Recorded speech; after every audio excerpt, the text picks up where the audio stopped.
ትመለከተዋለች። በዚያ ሳለ ታዩ ያደረገው ሁሉ በድብቅ ካሜራ እንዲቀረጽ ያደረገ ሲሆን ይህም አንዱ የእቅዱ አካል ነበር። በቀጥታ መግደል የማይችል ከሆነ እርሱን ለማጥፋት ከዚህ የተሻለ መንገድ ማግኘት አይችልም። ወዲያውም ዴዝ ወደ ቀጣዩ ህይወቱ ትልከዋለች።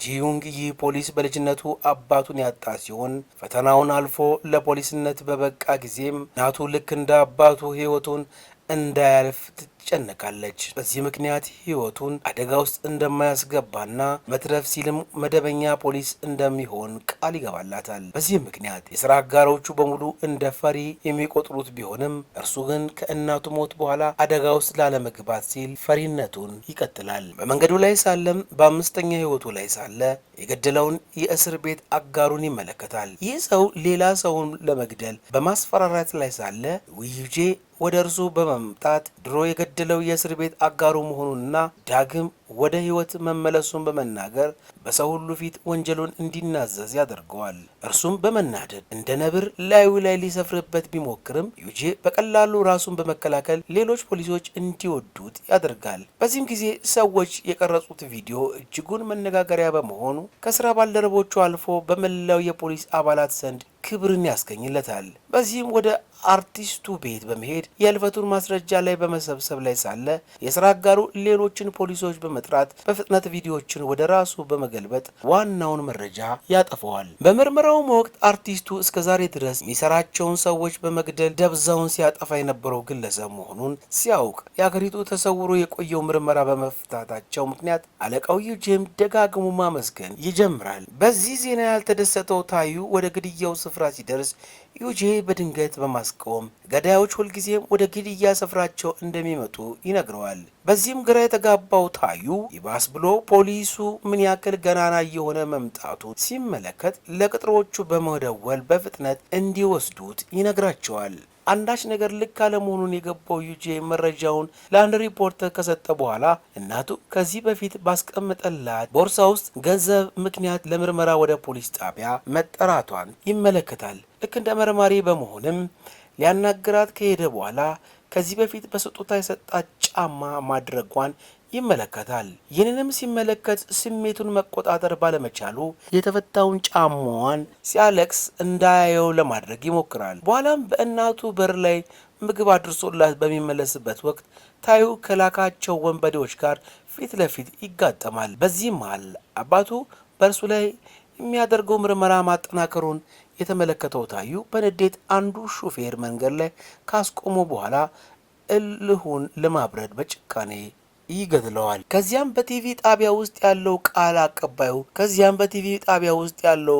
አቀባዩ ስለ እርሱ ወንጀል የሚያስረዳ ቪዲዮ ሊለቅበት እንደሆነ ሹክ ይለዋል። ታዩም ዩጄን እንዲገድለው የላከው ሰው ጋር ቢደውልም ነገር ግን እንዳሰበው ሳይሆን በዚህም የተነሳ ፖሊስ ኮሚሽነሩ ጋር በመተባበር ታዩ ገንዘብና ስልጣኑን ተጠቅሞ ዩጄን ሊያባረረው ቢሞክርም እርሱ ግን ሐሳቡ እርሱን ከምድረገጽ ማጥፋት እንደሆነ በመናገር የቀረበለትን ጥያቄ ውድቅ ያደርገዋል። ነገር ግን ታዩ ሌላ አስገራሚ ጨዋታን ለመጫወት ጊዜ አልፈጀበትም።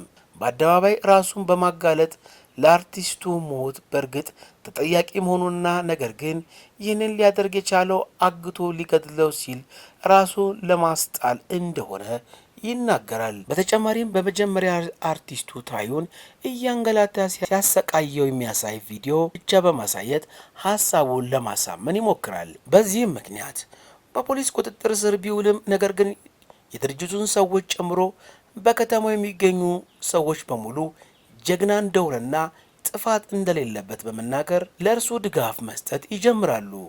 ዩጄም ታዩ ያቀረበው ቪዲዮ የተሳሳተ መሆኑን በማስረዳት በእርሱ ዘንድ ያስቀመጠው ምንም አይነት መረጃ ባለመኖሩ ምክንያት እጁን አጣጥፎ ጠላቱ ሲያሸንፍ ለማየት ይገደዳል። በዚያን ምሽትም ታዩ ከፖሊስ ጣቢያው በነጻ ሲለቀቅ ዩጄ በታዩ ሰዎች ቁጥጥር ስር ይውላል። በዚያን ምሽትም ከሀገር ለመውጣት በፕራይቬት ጄት ውስጥ ሳለ ዘወትር የሚወስዳቸውን መድኃኒቶች ወስዶ ወደ መኝታው ይሄዳል። ነገር ግን ሲነቃ የገጠመው ለማመን የሚከብድ ነገር ነበር። በጀቱ ውስጥ እስከ ዛሬ ድረስ የገደላቸው ሰዎች ከተመለከተ በኋላ ጀቱ በ30 ሰከንድ ውስጥ ሊፈነዳ እንደሚችል ይመለከታል። በዚህም ቀልቡ የተገፈፈው ታዩ እንደምንም ፓራሹቱን በመያዝ ፕሌኑን ከመፈንዳቱ በፊት ወደ ውጭ ይዘላል። መሬቱ ላይ በሰላም ቢያርፍም ከድጡ ወደ ማጡ እንዲሉ ወዲያው እየከነፈ በነበረ መኪና ይገጫል።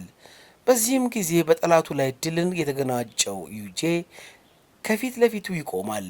በዚህም ከ2 ሳምንት በፊት ወደ ኋላ ተጉዘን ቀጣዩ ገዳይ የነበረው ሕይወቱ አለቆቹ ቆሻሻ ስራቸውን በሙሉ የት እያስቀመጡ እንደነበር እንደሚያውቅ እንመለከታለን። በዚህም ዕቃዎቹን ለፖሊስ አባላቶቹ በሚሰጥበት ወቅት መድኃኒቶቹን የሚያስቀምጠው በዚያ ብዕር ውስጥ መሆኑን በማወቁ ምክንያት መድኃኒቶቹን በእንቅልፍ መድኃኒት ይቀይራቸዋል። ከዚያም የቀደመውም ሕይወታቸውን ክህሎት በመጠቀም በአውሮፕላን ላይ ቦምብን ያጠምዳል። ከዚያም አውሮፕላኑ ከመነሳቱ በፊት ከታዩ ቆሻሻ ስራዎች በተጨማሪም ወንዱም እንዲገድልለት አንድ ወንጀለኛን ሲቀጥር የሚያሳይ ቪዲዮ መሰራጨት ይጀምራል። ከወሰደው የእንቅልፍ መድኃኒት ከመንቃቱም በፊት ልጄ ከአውሮፕላኑ ከወረደ በኋላ ታዩ የሚወርድበትን ፓራሹት ትራክ በማድረግ ወርዶ ይጠብቀዋል። ፊት ለፊቱ ሲያገኘውም በውስጡ የነበረው የበቀል ጥማት ፈንቅሎ ዘሎ ሲያንቀው ምንም እንኳን ለዘላለሙ ወደ ገሃነብ የምትሸኘውን ዴዝ በቦታው ብትመጣም ልታስቆሙ አልቻለችም። ነገር ግን በድንገት የጁሱ ብዕር ከኪሱ ውስጥ ሲወድቅ ፍቅረኛው እየጠበቀችው እንደሆነ በማሰብ ወዲያው ይለቀዋል። ዘላለም ገሃነም ከመግባት በመትረፉም በዚያው ጥሎት ለመሄድ ሲሞክር ታዩ እንደገና አፈር ልሶ በመነሳት ሊያጠቃው እየተንደረደረ ይወጣል። ነገር ግን የእስከዛሬው ክፋቱ ብድራቱን ሊከፍል ቢመስል ፓራሹቱ ወደ ላይ በመነሳቱ ምክንያት በከባድ መኪና ይገጫል። በፖሊስ ጣቢያው ሳለ ዩጄ የታዩን ጠበቃ በማግኘት በብቸኝነት ነፃ ሊያወጣው የሚችለው የሚሞሪ ካርድ እንዳገኘው ነግሮት ተደብቆ ሲያበቃ ወዲያውኑ ሚሞሪው በማጥፋት እስከዛሬ ድረስ ለታዩ ወንጀሎች ሽፋን በመስጠቱ እስር ቤት መማቀቅ እንደሚገባው ይነግረዋል። የፓርክ ታዩ ወንጀል መጋለጥ ከተማውን ከላይ ወደ ታች የገለበጠ ዜና ነበር። በእርሱ የተነሳ 3 የፖሊስ ኮማንደሮች ከስራ የተባረሩ ሲሆን አባቱም በልጁ ምክንያት ከስራ አስኪያጅነት በፈቃዱ ይለቃል። ልጄም ታዩን በማየት ወደ ሆስፒታሉ ሲሄድ በአንድ ወቅት ዓለም በእኔ እጅ ላይ ናት ሲል የነበረው ወጣት የአልጋ ቁራኛ ሆኖ እና 2 እግሮችን አጥቶ ይመለከተዋል። ቀጥሎም ወደ ፍቅረኛው መቃብር ከሄደ በኋላ ከስራ አጋሩ ጂሁን ጋር በመሆን እድሜ ልኩን ወንጀልን ሊዋጋ ለመኖር ቃል ይገባል። በዚህም ህይወት አንድ ቀን በአንድ የስራ ግዳጅ ላይ ህይወቱን የሚያሳልፍ አምኖ በመቀበል ህይወትን መምራት ቢጀምርም ነገር ግን ጂሁን ሁልጊዜም በመጨረሻ ሰዓት ላይ ደርሶ ይታደገዋል።